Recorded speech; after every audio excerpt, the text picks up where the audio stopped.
السلام علیکم، امید ہے جی آپ سب خیریت سے ہوں گے۔ آج کا میرا ٹاپک یہ ہے کہ اپنے گھر سے کتنی محبت ہوتی ہے اور اس آفت نے لوگوں کو کیسے بے گھر کیا ہے، ان کے جذبات کیسے بے دردی سے کچلے گئے ہیں۔ تو اس ٹاپک پہ میں تھوڑی سی بات کرنا چاہ رہا ہوں۔ تو گھر جو ہوتا ہے، آپ ذرا ایک پریکٹیکل سنیریو میں خود کو لے جا کے دیکھیں، عالم تخیلات میں، تو آپ دیکھیں گے کہ جب گھر بنانا ہوتا ہے، ہماری فیملیز نے بھی ایسے ہی بنائے ہیں، ہمارے والدین نے، تو ایک ایک پائی انسان جوڑتا ہے، ایک ایک پائی جوڑتا ہے۔ کئی گاؤں میں، محلات میں ٹرینڈ ہے، وہ لوگ کمیٹیاں ڈالتے ہیں، وہ لوگ کوئی چیز سیل آؤٹ کرتے ہیں، وہ لوگ سال ہا سال جو ہے نا سیونگ کرتے رہتے ہیں، اور پھر کہیں جا کے اس پوزیشن میں آتے ہیں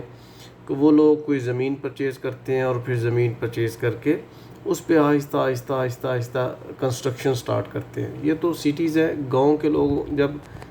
پیسے کوئی زمین انہیں مل جاتی ہے، یا وہ کسی سے بڑے مشکل کسی چودھری سے زمین لے لیتے ہیں، بڑے اس کے تلے ڈال کے، اس کی سال ہا سال خدمت کر کے، یا آپ کہہ لیں کہ پورا کا پورا خاندان غلامی کی زندگی قبول کر لیتا ہے، پورا کا پورا خاندان free of cost, almost free of cost نوکری کرتا ہے، اور چودھری وڈیرا سردار ان کے کیا کہتے ہیں، ایک آپ کہہ لیں کہ ان کے اس بہت بڑے خدمت کے عوض انہیں زمین دے دیتا ہے۔ پھر وہ گھر کو بنانا شروع کرتے ہیں، کہیں سے بانس اکٹھے کرتے ہیں، لکڑیاں اکٹھی کرتے ہیں، کہیں سے سیمنٹ، بجری اور اینٹیں یا مٹی یہ اکٹھا کر کر کے، اور اس سٹرگل میں ان کے سارے، یعنی خواتین بھی شامل ہوتی ہیں بیچاری، اس سٹرگل میں ان کے کیا کہتے ہیں بچے بھی شامل ہوتے ہیں، اور نوجوان بھی شامل ہوتے ہیں۔ اور ایک بات یہاں پہ میں اور مینشن کر دوں کہ کئی ایسے ایریاز ہیں جہاں پہ پانی کی بہت زیادہ کمی ہے۔ وہ لوگ پانی اپنے گھر کیسے بناتے ہیں؟ انہیں گارا بنانے کے لیے، سیمنٹ اور ریت کا مکسچر بنانے کے لیے بھی پانی کی نیڈ ہوتی ہے، جس کے لیے وہ بیچارے در بدر جو ہے نا ادھر ادھر جا کے پانی وغیرہ بھی کلیکٹ کرتے ہیں۔ تو میرا مقصد یہ تھا کہ یہ گھر بنانا اتنا آسان نہیں ہے،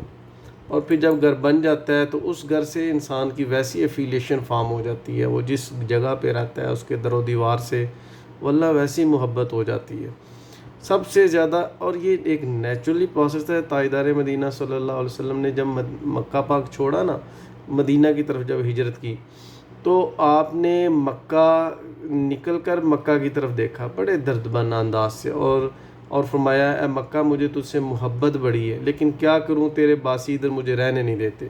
تو اپنے گھر سے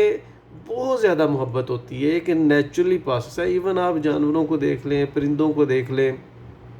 آپ کو ہر ذی روح اپنے گھر سے محبت کرتی نظر آئے گی، اور بالخصوص جب ایسے گھر تعمیر کیا ہو،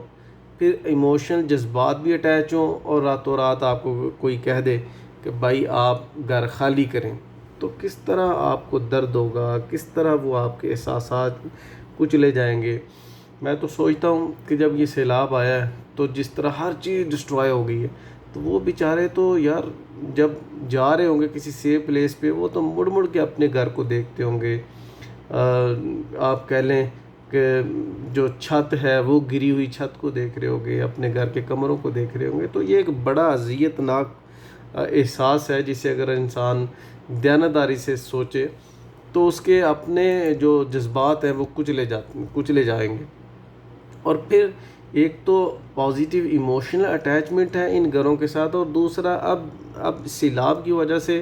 کچھ بڑی تلخ یادیں بھی ان گھروں کے ساتھ ان کی اٹیچ ہو گئی ہیں۔ یعنی یہ میں بات اس وجہ سے کہہ رہا ہوں کہ اب انہوں نے ادھر آ کے آباد ہونا ہے انہی گھروں میں انشاءاللہ العظیم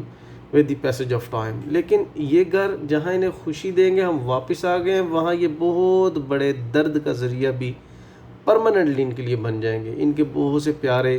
اسی گھر کی چھت کے نیچے دب کے فوت ہو گئے ہیں، کئی بچے چلے گئے، کئی بزرگ چلے گئے، کئی گھر کے کمانے والے چلے گئے، کئی لوگ جو ہے وہ آپ کہہ لیں کہ زخمی ہو گئے، کئی لوگ معذور ہو گئے، انہی گھروں کی چھتوں کے نیچے آ گئے۔ تو آپ کہہ لیں کہ اب یہ لوگ جو ہیں بیچارے، یہ بڑے پیسے ہوئے لوگ ہیں، بڑے درد کے مارے ہوئے لوگ ہیں، بڑے مصیبتوں کے مارے ہوئے لوگ ہیں۔ ہمیں ان کا یہ سارا جو درد ہے، ہمیں ضرورت ہے کہ ہم ان کے درد کو محسوس کریں، ضرورت ہے کہ ہم ان کا احساس کرتے ہوئے ضرور ان لوگوں کی ریہیبلیٹیشن کے لیے کوئی نہ کوئی اسٹرگل کریں، ان کو